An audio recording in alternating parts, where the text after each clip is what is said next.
It's a lightweight showdown in Las Vegas. Dan Tom here with MMA Junkie to help you break down the main event for UFC on ESPN 39 between Rafael dos Anjos and Rafael Fiziev. Fiziev, who lost his lone professional defeat in his UFC debut to Magomed Mustafaev, has since reeled off 5 straight wins, most recently stopping Brad Riddell via spinning wheel kick late last year.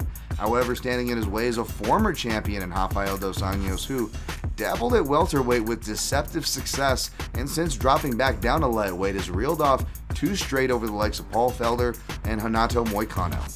At the time of this video, the odds makers and public are siding with Fiziev in the neighborhood of -220, with the comeback on your underdog dos Anjos in the neighborhood of +170.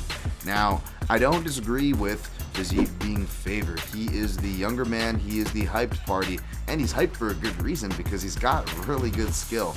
He kicks like a horse to the body, he counters in combination, and has excellent triggers off of his slips, as well as some deceptive counter wrestling with the combat sambo background, as well as changing his camp stateside to Sanford MMA. But said wrestling, said experience, said gas tank will likely be tested in this fight against a durable, reliable workhorse like dos Anjos. For that reason, I'm actually going to side with dos Anjos like I did the first time this fight was booked. Not so much the southpaw sensibilities.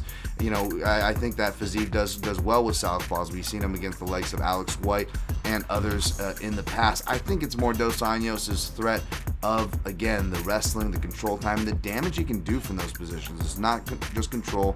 Dos Anjos has excellent ground and pound and submissions that we could perhaps see in the mid to later rounds if he gets the fight he wants and is able to make Fiziev tired. That being said, Fiziev, especially early, could be one of the few people to stop dos Anjos, especially if he leans on the uppercut, which has been a shot that's plagued dos Anjos over time. So unless Fiziev can get dos Anjos out of there early with probably some type of uppercut hook return, or unless he shoots onto a knee or a kick, well, then I see dos Anjos perhaps surviving those storms, coming away late. I'm not sure if it's going to be by decision or perhaps by mid to late round submission. For those pathways, the official prediction on how I think dos Anjos can do it, as well as how I think Fiziev can do it as the designated favorite, well, check out my in-depth breakdown over at MMAJunkie.com, where you can find results this weekend.